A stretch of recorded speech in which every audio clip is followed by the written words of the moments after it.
लेकिन सबसे पहले हम आपसे यह पूछना चाहते हैं कि हमारे देश में त्योहारों पर उत्सव के दौरान कैसा माहौल होना चाहिए।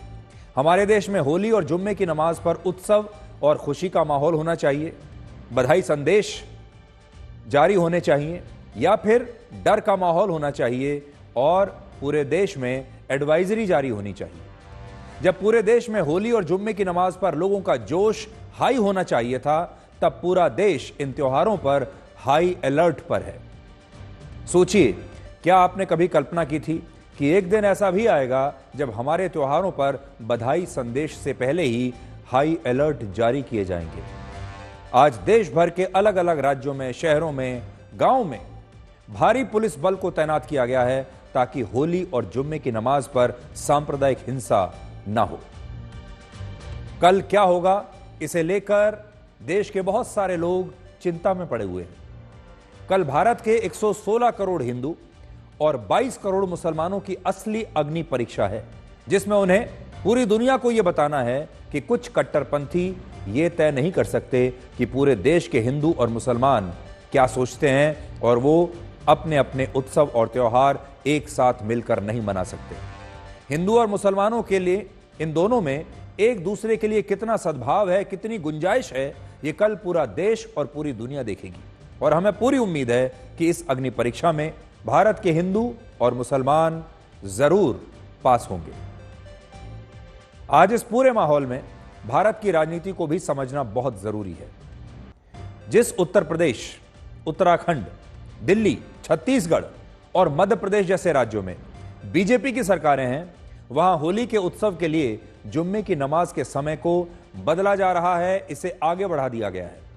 सरकार और पुलिस ये कह रही है कि जुम्मे की नमाज साल में 52 बार आती है, हर शुक्रवार को होती है, लेकिन होली साल में सिर्फ एक बार आती है। इसलिए मुसलमानों को सद्भाव दिखाते हुए होली के उत्सव के लिए अपनी जुम्मे की नमाज का समय आगे बढ़ा देना चाहिए। यानी जब होली का उत्सव खत्म हो जाए, उसके बाद उन्हें अपनी जुम्मे की नमाज शुरू करनी चाहिए। और अब तक जितने भी राज्यों में ऐसा किया गया है, वो सारे राज्य बीजेपी की सरकार वाले राज्य हैं। अब दूसरा रंग देखिए, जिन राज्यों में विपक्षी दलों की सरकारें हैं, वहां जुम्मे की नमाज के लिए नहीं बल्कि होली के त्योहार को लेकर गाइडलाइंस और नए कानून जारी किए गए हैं। कांग्रेस की सरकार वाले तेलंगाना में हैदराबाद पुलिस ने कहा है कि बिना सहमति के किसी को भी रंग लगाना, उस पर पानी फेंकना, सार्वजनिक स्थानों पर रंग डालना या होली के मौके पर बाइक्स पर इकट्ठा होकर जुलूस निकालना पूरी तरह प्रतिबंधित है, और अगर कोई व्यक्ति ऐसा करेगा तो उसके खिलाफ कड़ी कानूनी कार्रवाई की जाएगी। झारखंड में भी हेमंत सोरेन की सरकार है और उन्होंने भी बिना अनुमति के डीजे लगाकर गाने बजाने, लाठी लेकर बाहर निकलने और बिना सहमति के किसी को रंग लगाने पर पाबंदी लगा दी है और इनका उल्लंघन करने पर सख्त कार्रवाई की चेतावनी दी है। इसीलिए आज आप सबको ये सोचना है कि हमारे देश में हिंदू और मुसलमानों को लोग बांट रहे हैं या फिर राजनीति बांट रही है। हिंदू और मुसलमान खुद से बंट रहे हैं या नेता उन्हें बांटने की पूरी कोशिश कर रहे हैं। नेता इन त्योहारों के जरिए संदेश देना चाहते हैं, अपना वोट बैंक पक्का करना चाहते हैं। और ऐसा क्यों है कि एक ही देश में कुछ हिंदुओं के लिए होली पर कोई पाबंदी नहीं है और कुछ राज्यों में हिंदुओं के लिए खास तौर पर अलग से गाइडलाइंस बनाई गई हैं, और इसी तरह से कुछ राज्यों में मुसलमानों को जुम्मे की नमाज का समय बदलना पड़ रहा है, मस्जिदों को त्रिपाल से ढका जा रहा है, जबकि विपक्षी दलों के राज्यों में ऐसा करने की किसी भी मुसलमान को कोई आवश्यकता नहीं है। तो इस बात पर, ये सारी बातें इस पर निर्भर करती हैं कि आप अगर हिंदू हैं तो आपके राज्य में किसकी सरकार है, और अगर आप मुसलमान हैं तो आप कहां रहते हैं और वहां किसकी सरकार है। अब सोचिए, जब देश एक है, संविधान एक है, तो व्यवस्था एक जैसी क्यों नहीं हो सकती। होली पर जब किसी को रंग लगाया जाता है तो यह बात जरूर कही जाती है, बुरा ना मानो होली है।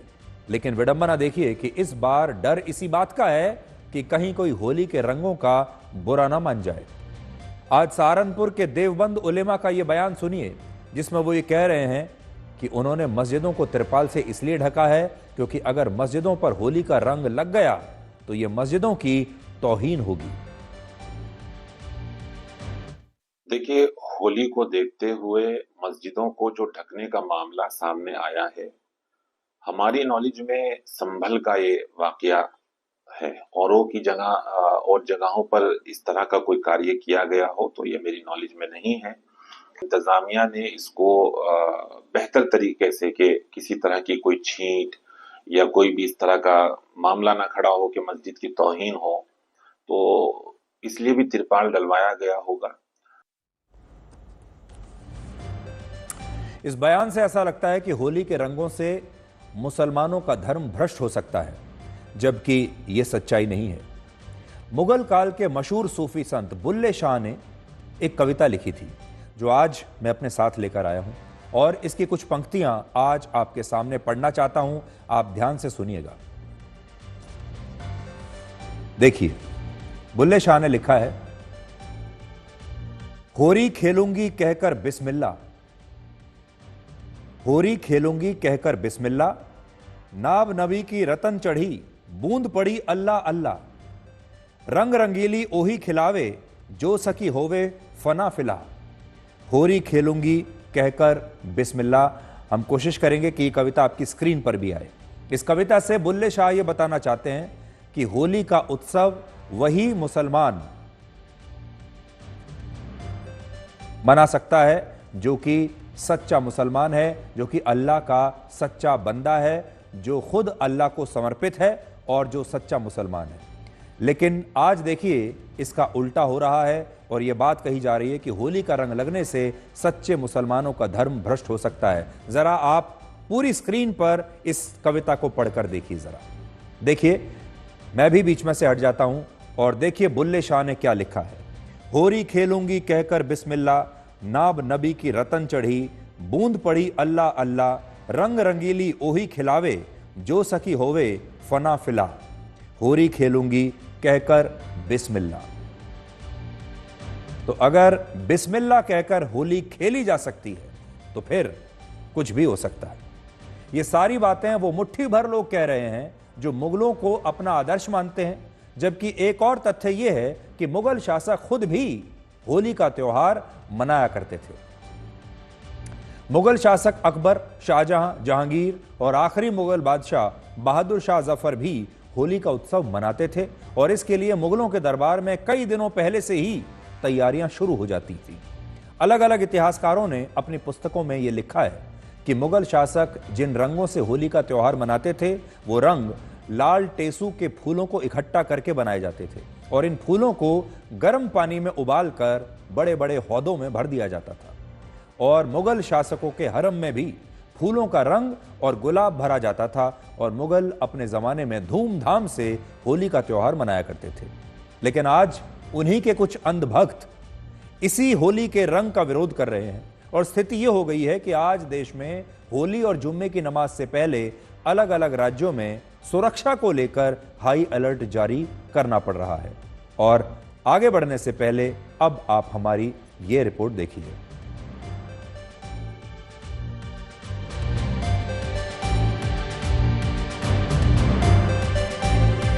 तो ये बुल्ले शाह की कविता है।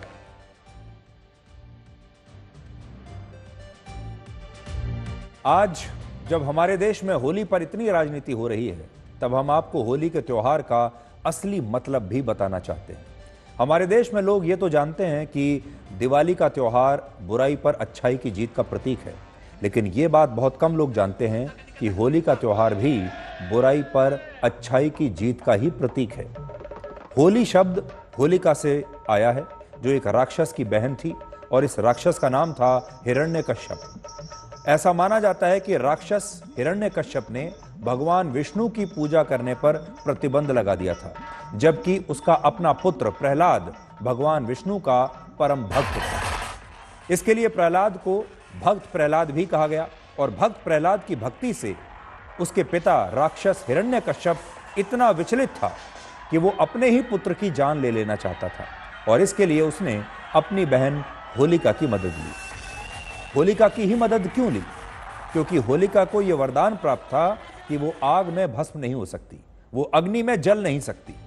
और इसी वरदान को देखते हुए हिरण्यकश्यप ने यह आदेश दिया कि होलिका उसके पुत्र भक्त प्रहलाद को अपनी गोद में लेकर आग में बैठ जाए, क्योंकि वो ये जानता था कि होलिका तो आग में जलेगी नहीं, लेकिन प्रहलाद जल जाएगा, नष्ट हो जाएगा। और जब इस आदेश का पालन हुआ तो आग में बैठते ही होलिका तो जल गई, लेकिन प्रहलाद बच गए। और ऐसा इसलिए हुआ क्योंकि अग्नि में होलिका एक बुराई का प्रतीक थी और भक्त प्रहलाद अच्छाई का प्रतीक थे। और जब होलिका इस अग्नि में भस्म हुई तो इसे बुराई पर अच्छाई की जीत माना गया और यहीं से होली के मौके पर होलिका दहन की परंपरा शुरू हुई। लेकिन आप खुद से पूछिए कि हमारे देश के लोग आज होली के असली महत्व के बारे में जानते भी हैं या कितना जानते हैं? कैसे अब धीरे धीरे त्योहारों का स्वरूप बदलता जा रहा है, त्योहार एक इवेंट मैनेजमेंट जैसे लगने लगे हैं। आज हमारे देश में होली का उत्सव मनाने की परंपरा पूरी तरह से पहले के मुकाबले बदल चुकी है। ज्यादातर लोग ये सोचते हैं कि होली के त्योहार पर शराब पीना शुभ होता है, नशा करना शुभ होता है। अनुमान है कि इस बार भी हमारे देश में होली के मौके पर सबसे ज्यादा शराब बिकने और पीने का नया रिकॉर्ड बनने वाला है और यह पिछले साल के रिकॉर्ड को भी शायद तोड़ सकता है। पिछले साल सिर्फ दिल्ली में ही होली के मौके पर लोगों ने एक दिन में 58 करोड़ रुपए और लखनऊ जैसे शहर में 17 करोड़ रुपए की शराब पी ली थी और इस बार यह रिकॉर्ड टूटेगा। होली के उत्सव का शराब के नशे से कोई संबंध नहीं था, लेकिन आज हमारे बहुत सारे लोगों ने शराब को होली के त्योहार से एक प्रकार से जोड़ दिया है। उन्हें लगता है कि बिना शराब पिए, बिना नशा किए होली का त्योहार नहीं मनाया जा सकता, इसका आनंद नहीं आएगा। दूसरा, पहले होली के त्योहार पर लोग अपने पुराने कपड़े निकालते थे और पुराने कपड़े पहनकर होली के रंगों का उत्सव मनाते थे, लेकिन अब होली के त्योहार पर नए कपड़े खरीदे जाते हैं ये होली खेलने के लिए। अनुमान है कि इस बार होली पर भारत के लोगों ने नए कपड़ों पर ही 90 करोड़ रुपए खर्च कर दिए हैं। तीसरी बात, पहले होली पर गुंजिया खाई जाती थी, घरों में गुंजिया बनाई जाती थी, दूसरे पकवान रसोई में बनाए जाते थे, लेकिन अब होली पर चॉकलेट की मांग बढ़ रही है। चौथी बात, अब होली पर गुंजिया बनेंगी कैसे? क्योंकि अब बाजार में नकली खोया और दूध बेचा जा रहा है और इस बार भी 250 से ज्यादा ठिकानों पर नकली खोया देश भर में पकड़ा गया है। तो अगर आप मिठाई भी खाने जाएंगे तो आप ये देख पाएंगे कि दूध नकली मिल रहा है, खोया नकली मिल रहा है और मिठाइयों में भी बहुत मिलावट है और ये सब कुछ होली के नाम पर हो रहा है, होली मनाने के नाम पर बाजारों में हो रहा है। कितना बड़ा बदलाव आया है।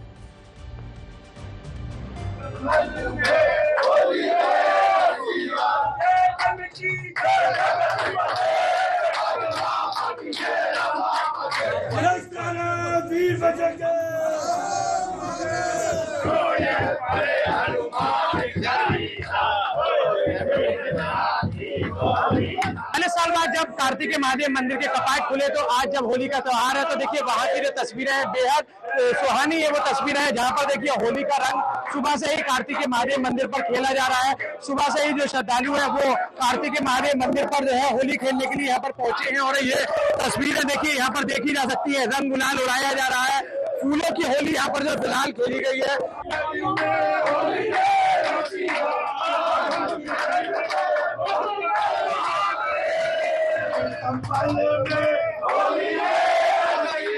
छियालीस साल बाद ये एक मंदिर खोला था कार्तिकेश्वर। संभल के सभी सामाजिक संगठन यहाँ पर आए हैं और सभी सामाजिक संगठनों के साथ मिलकर के यहाँ पर भी भगवा होली का माहौल है और यहाँ पर पुष्प बरसा कर गुलाल के साथ होली खेली जा रही है। आज बड़ा ही उत्साह है सभी में, सभी नगरवासियों में भी उत्साह है होली का और उसका प्रमुख कारण है कि इस संभल शहर को, संभल नगर को जो ये तीर्थ नगरी है उसकी पहचान भी मिली है।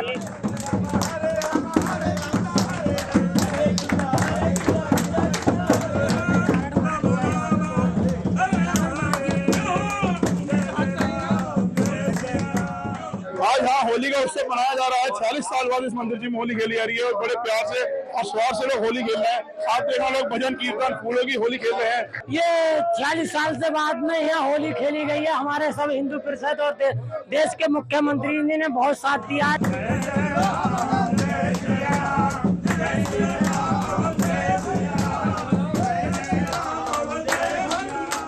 कार्तिकेय महादेव मंदिर पर यहाँ के निवासियों द्वारा उल्लास के साथ होली खेली जा रही है और लोगों में अति उत्साह है। पुलिस द्वारा यहाँ पर ड्रोन के माध्यम से सुरक्षा व्यवस्था सुनिश्चित की जा रही है, छतों पर नजर रखी जा रही है, सीसीटीवी के माध्यम से सभी संवेदनशील स्थितियों पर पुलिस द्वारा नजर रखी जा रही है।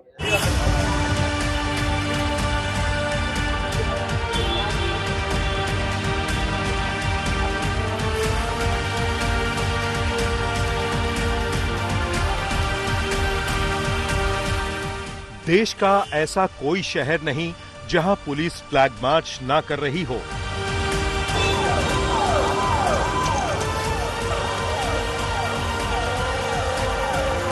होली अच्छे से बीत जाए, जुमे की नमाज भी शांति से अदा हो जाए, इसके लिए दिल्ली पुलिस ने तमाम तरीके की तैयारियां की हैं। किसी तरीके का कोई विवाद ना हो, इसको देखते हुए खास तौर से कई ऐसी जगह हैं जो संवेदनशील इलाके हैं या मस्जिद हैं, ऐसी जगहों पर ज्यादा सुरक्षा की गई है। ऐसी कोई मस्जिद नहीं जिसे तिरपाल से ढका ना गया हो या फिर उसके रास्ते पर बैरिकेडिंग ना हो। होली और जुमे के संयोग को देखते हुए भोपाल पुलिस ने भी कड़े सुरक्षा प्रबंध किए हुए हैं। तमाम ऐसे धार्मिक स्थल जहां से होली का जुलूस भी निकलेगा और जुमे की नमाज भी अदा होगी, वहां पर पुलिस ने एहतियातन एक दिन पहले से ही सुरक्षा व्यवस्था कड़ी कर दी है। ऐसा लग रहा है जैसे कल होली का त्योहार नहीं, किसी बड़े खतरे का दिन हो, जिसे रोकने के लिए पूरा देश हाई अलर्ट पर है। इस मार्च में जरूर ये सुनिश्चित किया जा रहा है कि किसी प्रकार से कोई दिक्कत ना आए और जो अराजक तत्व है वो दूर रहे, क्योंकि कल होली और जुम्मे की नमाज एक साथ होनी है और ऐसे में पुलिस के लिए भी बड़ा चैलेंज है इस पूरे त्योहारों को संपन्न कराना सकुशल। और उसी को लेकर पुराने लखनऊ में जो संवेदनशील एरिया हैं जहां पर पुलिस लगातार मुस्तैद है, अब पेट्रोलिंग के जरिए जरूर इस त्योहार को आगे बढ़ाने की कवायद की जा रही है। दिल्ली हो, यूपी हो, बिहार हो, झारखंड या राजस्थान हो, मध्य प्रदेश, पश्चिम बंगाल या फिर तेलंगाना हो, ऐसा कोई राज्य नहीं जहां पुलिस ने होली के लिए गली नुक्कड़ों पर जवानों की तैनाती न की हो। यूपी के संभल में तो पुलिस हर कुछ घंटे पर गश्त लगा रही है।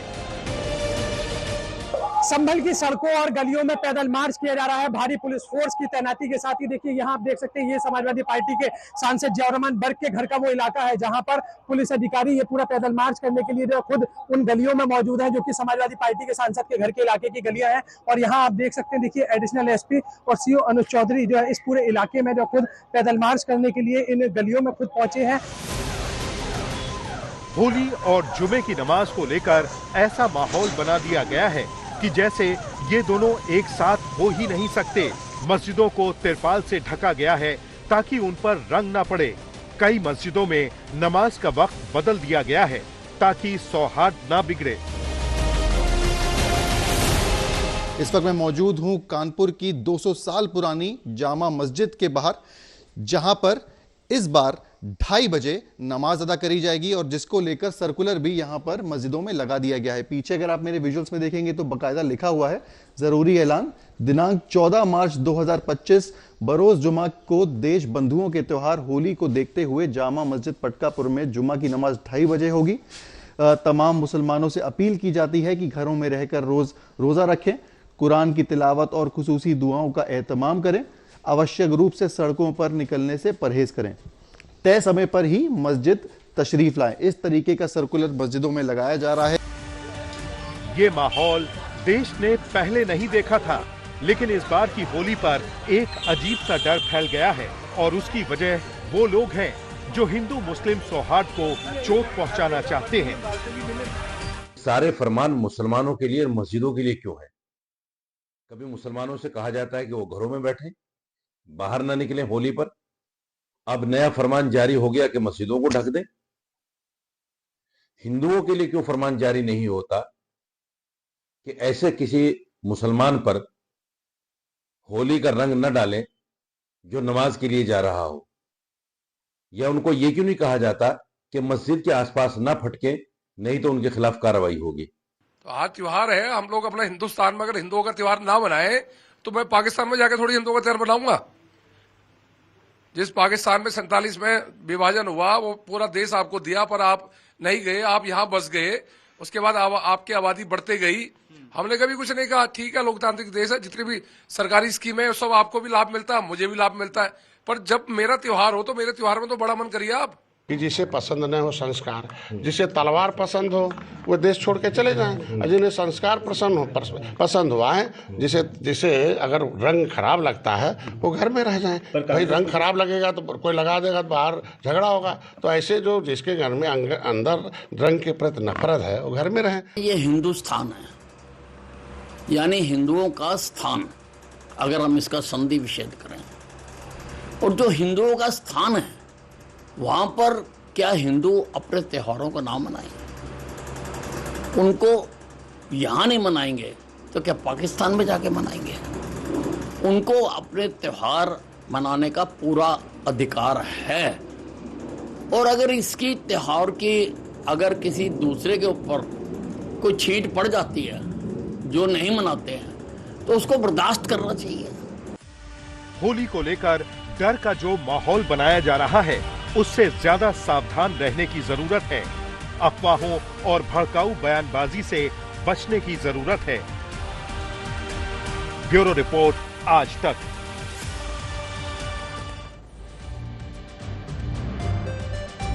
ये तो सांप्रदायिकता की बात हो गई, लेकिन वाकई में अब होली कितनी बदल चुकी है। और एक ज़माना था जब पूरे साल लोग होली का इंतज़ार करते थे। कई महीनों पहले से होली की तैयारियां करनी शुरू कर दिया करते थे। लोग होली पर अपनी छुट्टियों की अर्जी कई महीने पहले डाल दिया करते थे कि होली के मौके पर अपने घर जाएंगे, अपने गांव जाएंगे, अपने परिवार के साथ होली का त्यौहार मनाएंगे। होली एक ऐसा त्यौहार था, महीनों पहले तक इसकी तैयारियां शुरू हो जाती थी, और कई दिन पहले से होली का जो रंग है वो हवा में महसूस होने लगता था। होली आने वाली है, होली आ गई है, इसे आप महसूस कर सकते थे हवाओं में। उस समय डीजे नहीं होते थे, पार्टियां नहीं होती थीं, इवेंट मैनेजमेंट नहीं थे, महंगे रंग नहीं थे, लोग महंगे कपड़े पहनकर होली नहीं मनाते थे, रसोई में बने व्यंजन खाते थे, व्यंजनों की तैयारी घर में की जाती थी। परिवार के सदस्य दूर दूर से अपनी नौकरियों से छुट्टी लेकर घर लौटते थे और होली मनाते थे, पड़ोसियों के साथ, अपने पक्के दोस्तों के साथ। और होली जो है वो फैशन और पैसे का इजहार नहीं था, बल्कि होली सिर्फ प्यार का इजहार था। होली में आपको प्यार दिखता था, सरलता दिखती थी, सादगी दिखती थी। होली में किसी प्रकार का कोई मैनेजमेंट नहीं था। होली एक इवेंट मैनेजमेंट जैसी नहीं दिखती थी। आज हमारे पास सुख सुविधाएं तो बहुत सारी हैं, पैसा है, महंगे से महंगे रंग खरीद सकते हैं, महंगे से महंगे व्यंजन खरीद सकते हैं, चॉकलेट खरीद सकते हैं, एक दूसरे को बहुत सारे तोहफे दे सकते हैं, बड़े बड़े फार्म हाउसेज में होली की पार्टी आयोजित कर सकते हैं। लेकिन न जाने होली का वो प्यार और होली का वो जोश अब पहले जैसा नहीं दिखता, जैसा कुछ वर्ष या कुछ दशक पहले हम एंजॉय किया करते थे। आज की पीढ़ी शायद उसे समझ भी नहीं पाएगी।